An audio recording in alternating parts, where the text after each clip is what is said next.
राधे राधे दोस्तों, स्वागत है आप सभी का एक बार फिर मेरे चैनल अपनी रसोई में। तो आज मैं आपके साथ शेयर करने जा रही हूँ ये बेहद ही टेस्टी और हेल्दी केक की रेसिपी। बहुत ही आसान है, मैंने फर्स्ट टाइम ट्राई किया है, आप भी ट्राई कीजिएगा। जब मुझसे कोई मिस्टेक नहीं हुई तो आपसे भी नहीं होगी। बस मेज़रमेंट्स का थोड़ा ध्यान रखिएगा। यह आधा केजी के आसपास का केक है, आप चाहे तो किसी के ऑर्डर के लिए भी बना सकते हैं। और ये केक मैंने आटे से बनाया है और इसमें मीठे के लिए मैंने ऐड किया है गुड़। आप भी इस रेसिपी को बिल्कुल मेरे तरीके से बनाइए तो आपका केक भी बहुत अच्छा बनकर तैयार होगा। यकीन मानिए, मैंने फर्स्ट टाइम केक बनाया है और ये बहुत ही टेस्टी डिलीशियस बनकर तैयार हुआ था। ये ब्लैक फॉरेस्ट केक है, तो आप भी ज़रूर ट्राई कीजिएगा। और आप में से अगर किसी ने भी मेरा चैनल अभी तक सब्सक्राइब नहीं किया है तो प्लीज़ मेरे चैनल को सब्सक्राइब कीजिए और बेल आइकन को प्रेस करना ना भूलें, ताकि मैं नेक्स्ट वीडियो जब भी डालूं आपके पास सबसे पहले नोटिफिकेशन आए। और इसी तरह के बहुत सारे ड्राई केक्स की रेसिपी मैं आपके साथ शेयर करूंगी। ये देखिए कितना जालीदार केक बना है, आप भी ज़रूर ट्राई कीजिएगा। बिना अवन के बनाया है, बिना मैदा के, बिना सूजी के और बिना चीनी के। सीरियसली बहुत टेस्टी केक था, मिनटों में सारा झटपट से ख़त्म हो गया। और ये गिल्ट भी नहीं रहा कि मैंने बच्चों को मैदा खिलाया है। बहुत ही टेस्टी बना था, ज़रूर ट्राई कीजिएगा। और कमेंट बॉक्स में मुझे लिखकर बताना ना भूलें कि आपको ये केक की रेसिपी कैसी लगी और आप किस शहर से मेरी वीडियो को देख रहे हैं। तो चलिए शुरू करते हैं इसकी रेसिपी को बनाना। तो इसके लिए मिठास के लिए मैंने सबसे पहले ले लिया है गुड़। देखिए, गुड़ कम ज़्यादा करना ये टोटली आपके ऊपर डिपेंड करता है, लेकिन अगर हम आधे किलो का केक बना रहे हैं तो उसमें लगभग 120 ग्राम के आसपास मिठास जाती है। तो it's totally depends on you कि आप कितना मीठा लेना चाहते हैं। इस तरह से गुड़ को क्रश करके इसको हम बनाएंगे एक चाशनी। गुड़ को मेल्ट कर लेंगे। तो मैं ये कटा हुआ गुड़ पैन में डाल दूंगी और इसमें डाल देंगे थोड़ा सा पानी, ताकि जो हमारा गुड़ है वो क्रिस्टलाइज ना हो जाए। क्योंकि अगर हम गुड़ को डायरेक्ट यहाँ पर पकाएंगे तो गुड़ और ज़्यादा पककर हार्ड हो जाएगा, इसलिए इसको हार्डनेस बचाने के लिए हम इसमें डालेंगे थोड़ा सा पानी। ज़्यादा पानी की ज़रूरत नहीं है, लेकिन आप चाहें तो डाल सकते हैं। बस इस स्टेज तक मेल्ट कर लीजिए गुड़ को और ठंडा होने के लिए साइड रख दीजिए। तो चलिए हम चलते हैं अपने ड्राई इंग्रेडिएंट्स की तरफ। और इसी समय गरम गरम चाशनी को छान लीजिए, क्योंकि उसके बाद गुड़ का जो चाशनी हमने बनाकर तैयार की है वो थोड़ी गाढ़ी हो जाएगी। तो इसलिए चाशनी को छान कर आप इस तरह से साइड में रख दीजिए। तो चलिए ड्राई इंग्रेडिएंट्स देख लेते हैं इसके लिए क्या क्या चाहिए। सबसे पहले ऐसी छन्नी ले लीजिए, क्योंकि अगर आपके पास ये वाली छन्नी नहीं है तो आप आटा छानने वाली छन्नी का इस्तेमाल भी कर सकते हैं। डायरेक्ट परात में छान लीजिए और उसके बाद किसी बोल में ट्रांसफ़र कर लीजिएगा। तो यहाँ पर मैंने 250 ml वाले कप में से 1 कप आटा लिया है। 1 टेबलस्पून मैंने लिया है बेकिंग पाउडर और हाफ टी स्पून मैंने लिया है baking soda. 1 teaspoon baking powder और half teaspoon baking soda. और यहाँ पर मैंने 3 से 4 चम्मच के करीब मिल्क पाउडर ले लिया था। और ये आटे के टेस्ट से बचने के लिए यहाँ पर मैंने कॉफ़ी पाउडर डाला है 1 टीस्पून और थोड़ा सा नमक, पिंच ऑफ सॉल्ट। और इसको छान लेंगे। छानना इसलिए है ताकि इसकी जो गुठलियाँ हैं वो सारी निकल जाए। तो आप आटा छानने वाली छन्नी का इस्तेमाल कर सकते हैं। यहाँ पर मैंने 3 चम्मच कोको पाउडर लिया है। अगर आप कोको पाउडर इस्तेमाल नहीं करना चाहते हैं तो आप कोको पाउडर की जगह लिक्विड इंग्रेडिएंट्स में चॉकलेट को मेल्ट करके भी इस्तेमाल कर सकते हैं। और यहाँ पर मैंने थोड़ा सा डाला है चॉकलेट पाउडर, 2 चम्मच, बड़े चम्मच चॉकलेट पाउडर ऐड किया है। बस अब इस उन इंग्रेडिएंट्स की तरह इनको भी हम बड़ी ही आसानी से इस तरह छान लेंगे छन्नी से, और फिर सारे ड्राई इंग्रेडिएंट्स को आपस में मिक्स कर लेंगे।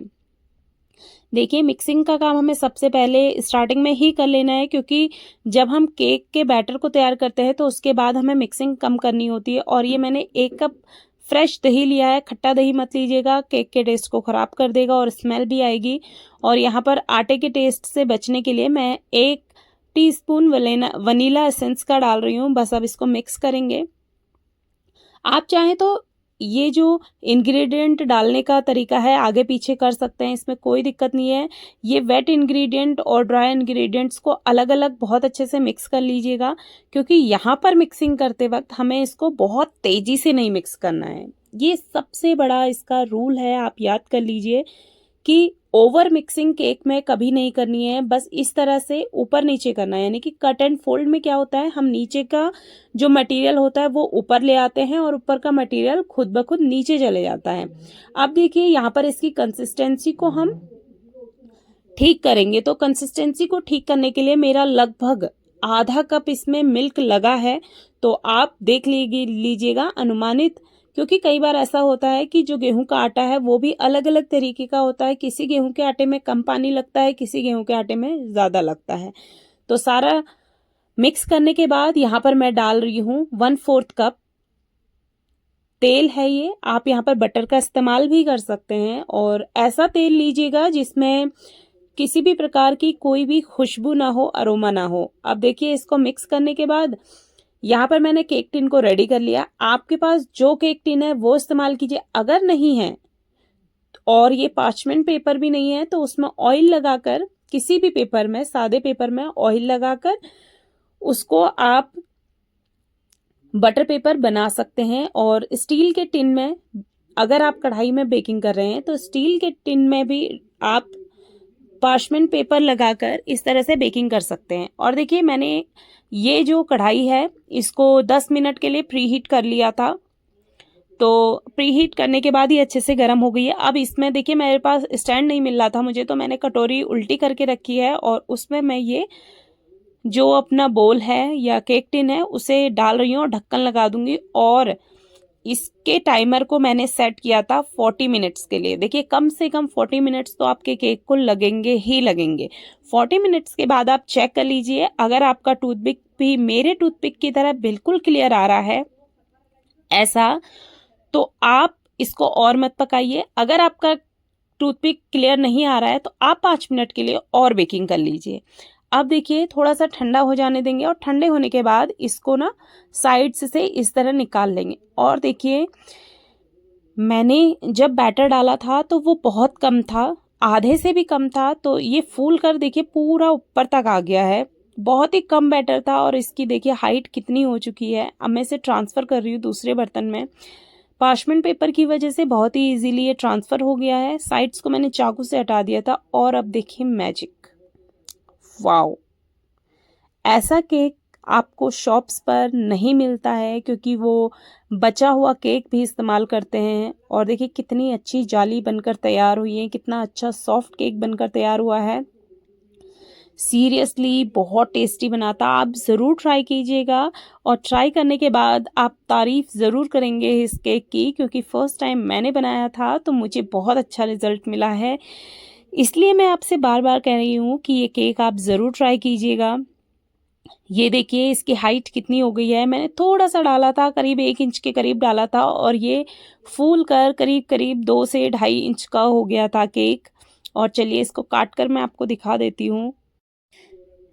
देखिए आप भी ट्राई ज़रूर कीजिएगा और कमेंट बॉक्स में लिखकर मुझे ज़रूर बताइएगा। चलिए कट करते हैं इस केक को। यमी यमी केक, और देखिए काटने में भी कितना सॉफ्ट है, और चाकू में भी कहीं से कहीं तक केक नहीं लगा है। इसका मतलब ये है कि आपका जो केक है वो बहुत अच्छे से कुक हुआ है। ये स्लाइस देखिए, आप यकीन कर पाएंगे कि ये आटे का केक है, मैदे का नहीं। इसमें किसी भी प्रकार का कोई भी ऐसा इंग्रेडिएंट नहीं है जो बच्चों को नुकसान पहुंचाए। तो आप भी बिना गिल्ट के साथ अपने बच्चों को ये केक बनाकर घर पे ही खिलाइए। बन भी जल्दी जाता है और कम ही इंग्रेडिएंट्स के साथ बनता है, खर्चा भी ज़्यादा नहीं है, और टेस्ट भी पूरा पूरा भर भर कर है। तो ट्राई ज़रूर कीजिएगा, और वीडियो पसंद आए तो प्लीज़ लाइक कीजिए, दोस्तों और फैमिली के साथ शेयर कीजिए, और कमेंट बॉक्स में मुझे लिखकर ज़रूर बताइए। तब तक के लिए बाय बाय, मिलते हैं नेक्स्ट वीडियो।